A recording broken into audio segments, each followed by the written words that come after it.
امروز ششم جدی یادآور یک روز تاریخی در تاریخ معاصر کشور است. روزی که اتحاد جماهیر شوروی بر افغانستان حمله کرد. این مجموعه خبری ویژه همین مناسبت است.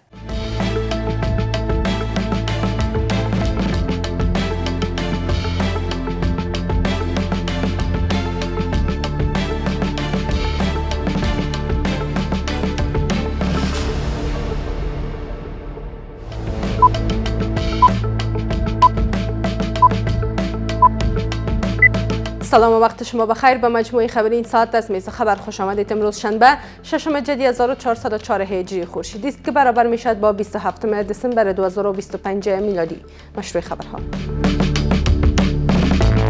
در نخست، امارت اسلامی در یک اعلامیه در پیوند به 46مین سالروز تجاوز شوروی به افغانستان ضمن محکومیت این حمله از شهروندان خواست که برای پاسداری از آزادی سرزمین خود آماده باشند و اجازه ندهند دسیسه‌های شوم و نیت‌های نادرست در برابر نظام اسلامی و ارزش‌های کشور عملی گردد. امارت اسلامی گفته است که شکست قشون سرخ شوروی در افغانستان ثابت کرده که هیچ نیروی مغرور جهان به ایمان و اراده مستحکم مردم افغانستان شک نداشته باشد.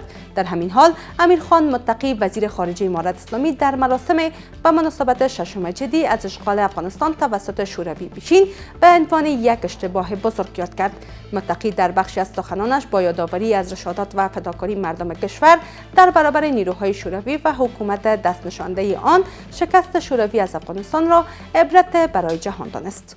با گذشت 46 سال از خروج نیروهای اتحاد جماهیر شوروی از افغانستان، پیامدهای سیاسی، اقتصادی و اجتماعی این حضور نظامی هنوز هم در تاریخ و واقعیت‌های امروز کشور قابل مشاهده است.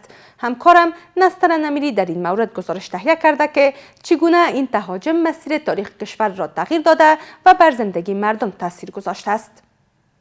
با گذشت 46 سال از خروج نیروهای اتحاد جماهیر شوروی از افغانستان، پیامدهای سیاسی، اقتصادی و اجتماعی این حضور نظامی هنوز هم در تاریخ و واقعیت‌های امروز کشور قابل مشاهده است. نیروهای شوروی در دسامبر 1979 برای حمایت از حکومت وابسته به حزب دموکراتیک خلق وارد افغانستان شدند. شمار نیروها ابتدا حدود 80 تا 85 هزار نفر بود و بعدها به بیش از 110 هزار تن رسید. این نیروها با تانک‌ها، طیاره‌ها و قوای هوابر در شهرهای مهم مانند کابل، بگرام، قندهار و هرات مستقر شدند. اشغال افغانستان از 6 جدی 1358 تا 26 دلو 1367 حدود 9 سال ادامه یافت. در این مدت مردم افغانستان در برابر شوروی و رژیم وابسته به آن قیام کردند که پیامدهای سنگینی داشت. بیش از 1 میلیون کشته، حدود 5 میلیون آواره، میلیون‌ها زخمی و معلول و ویرانی گسترده شهرها، قریه‌ها و زیربناها بر جا گذاشت. این جنگ برای اتحاد جماهیر شوروی نیز بسیار پرهزینه بود. در جریان آن حدود 15 هزار سرباز شوروی کشته شدند و بیش از 35 هزار تن دیگر زخمی گردیدند. همچنان صدها اراده تانک و طیاره نظامی شوروی تخریب شد که باعث تضعیف اقتصاد و نظام سیاسی کشور گردید. در نهایت این جنگ نقش مهم در فروپاشی اتحاد جماهیر شوروی ایفا کرد. با جانب شوروی ضرر رسید امی بود که خب خودش تجزیه شد و باعث موجود آمدن کشورهای مستقل تقریبا 15 کشور به وجود آمد و در داخل افغانستان هم چون احساسات ضد بیگانه در افغانستانی به قوت وجود داشت و این باعث شد که خب در افغانستان مردم بجنگند مقابل تجاوز و این باعث خب جنگ‌های خونین و بی‌ثباتی و ناامنی دوامدار و باعث شهادت و معلولیت میلیون‌ها انسان در افغانستان شد. در بعد سیاسی، حضور نظامی شوروی مشروعیت حکومت وقت را تضعیف کرد و واکنش‌های گسترده مردمی را در پی داشت. شکلگیری گروه‌های مجاهدین افغانستان را به میدان یکی از مهمترین جنگ‌های نیابتی دوران جنگ سرد تبدیل کرد و پس از خروج شوروی کشور وارد جنگ‌های داخلی طولانی شد. با این حال شوروی از حکومت وقت حمایت سیاسی کرد، ساختار دولت مرکزی را حفظ نمود و کادرهای دولتی و نظامی را آموزش داد. از نظر اقتصادی این جنگ زیربناهای کشور را به شدت تخریب کرد و روند توسعه را متوقف ساخت. در کنار این خسارات، شوروی پروژه های چون تونل سالنگ، سیلوهای ذخیره گندم، برخی فابریکه ها و سرک ها را ساخت و کمک های مالی و تکنیکی به دولت ارائه کرد و آموزش ها را نیز برای متخصصان انجام داد، اما این اقدامات نتوانست پیامدهای ویرانگر جنگ را جبران کند. تجاوز قشون سرخ در افغانستان در حقیقت مرحله آغاز تخریب اقتصادی در افغانستان محسوب میشه، چرا در این دوره تماما زیرساخت‌ها و زیربناهای اقتصادی افغانستان از بین رفت. پلچک‌ها، سرک‌ها، تأسیسات و همه زیربناهای اقتصادی افغانستان تخریب شد. زراعت افغانستان به دلیل فحش ماین‌ها از طرف قشون سرخ و بمباردمان‌ها همیشه از بین رفت. از اونجا که اقتصاد افغانستان متکی به زراعت بود، متاسفانه کاریس‌ها، جوی‌ها، همه زراعت در کل از بین رفت. در بخش نظامی، شوروی اردوی افغانستان را تقویت کرد، نیروهای امنیتی را آموزش داد و تجهیزات نظامی فراهم نمود، اقدامی که به تجدید جنگ و افزایش تلفات انجامید. در بود اجتماعی صدها هزار تن جان باختند و میلیون ها تن مهاجر شدند. فقر و آسیب‌های روانی جامعه را متاثر ساخت، هرچند برنامه‌های در بخش آموزش، سوادآموزی شهری و اعزام محصلان به شوروی نیز انجام شد. تجاوز شوروی بر افغانستان تقریباً 46 سال قبل یک نقطه عطف نه تنها برای افغانستان بود، از نقطه نظر وضع بشری، وضع سیاسی، اقتصادی، ژئوپلیتیک، استراتژیک، تاریخی، از هر نقطه نظر، بلکه یک نقطه عطف برای جهانم بود، چون ختم دوره دیتانت بین شرق و غرب بود، یعنی دوره آرامش ارتباطات دو طرفه و آغاز یک سلسله تنش‌های جدید و تحریم‌ها بالای شوروی که بعد از یک مدت منجر به فروپاشی شوروی شد. در سطح منطقه‌ای و جهانی، جنگ افغانستان فشار سنگینی بر اتحاد جماهیر شوروی وارد کرد و از عوامل مهم تضعیف و فروپاشی آن در سال 1991 دانسته می شود. در مجموع، حضور و خروج نیروهای شوروی تأثیرات عمیق و دراز مدتی برای افغانستان بر جای گذاشت و اهمیت ثبات سیاسی، استقلال ملی و جلوگیری از مداخله‌های خارجی را برجسته ساخت. ششم جدی روز تجاوز قشون سرخ به افغانستان نه تنها در نگاه مردم افغانستان، جامعه جهانی و تاریخ نگاران به عنوان تجاوز و مداخله شناخته می شود، بلکه شماری از نویسندگان و مقامات پیشین شوروی نیز آن را خطای بزرگ تاریخی دانستند. در این گزارش همکارم عبدالله بصیر با بازخوانی شماری از این اعتراف‌ها پرداخته است.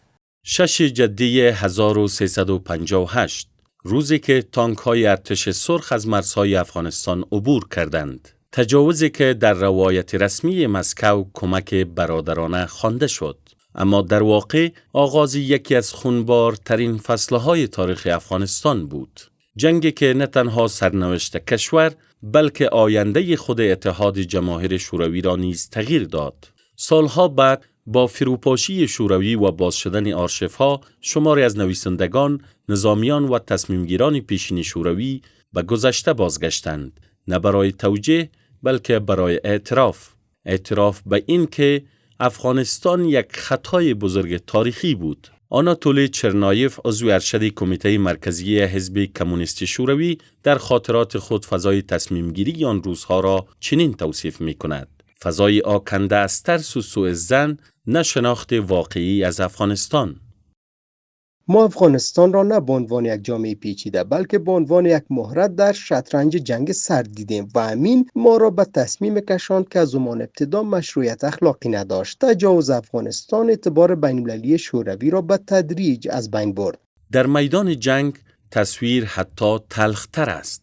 الکساندر لیاکوفسکی، افسری پیشین ارتش سرخ و تاریخ‌نگار نظامی، جنگ افغانستان را نمونه روشن ناتوانی یک ارتش بزرگ در فهم واقعیت‌های محلی می‌داند. او این جنگ را تراژدی دوگانه می‌نامد.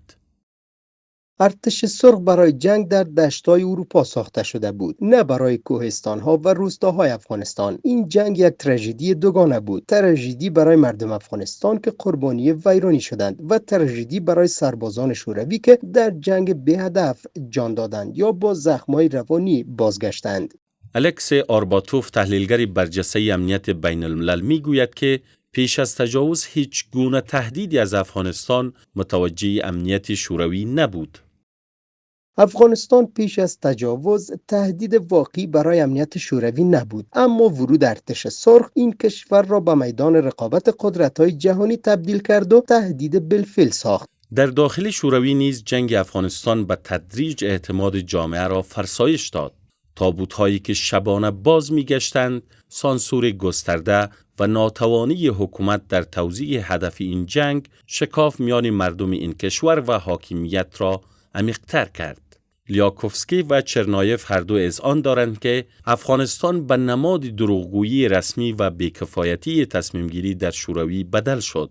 نمادی که در کنار بحران اقتصادی راه را برای اصلاحات و در نهایت فروپاشی شوروی هموار کرد. اما در میان همه این تحلیل‌ها روی یک حقیقت مشترک اجماع وجود دارد و آن این که بزرگترین قربانی این تجاوز مردم افغانستان بودند. ساختارهای اجتماعی فرو پاشید، میلیون‌ها انسان بیگناه جان باختند، میلیون‌ها نفر دیگر معلول و آواره شدند و چرخه‌ای از بی‌ثباتی شکل گرفت که دهه‌ها ادامه یافت. اشغال ټول نقصان ده، تعلیم ته نقصان ده، سرونو ته نقصان ده، مال ته نقصان ده، حیثیت او عزت ته نقصان ده. دمغه افغانان د امغه اشغالونو لاسه مهاجر سنورو هیوادو ته دغه ستونزو سره لاسو ګریوان دي.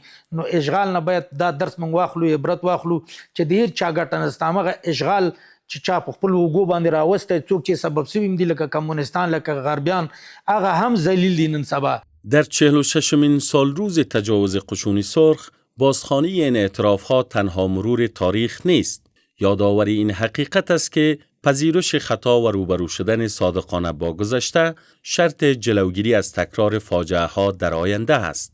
فاجعه‌هایی که افغانستان بهای سنگین آن را پرداخت و تاریخ برای همه متجاوزان درسی روشن و هشدار دهنده از آن به جا گذاشت، در افغانستان و فراتر از آن.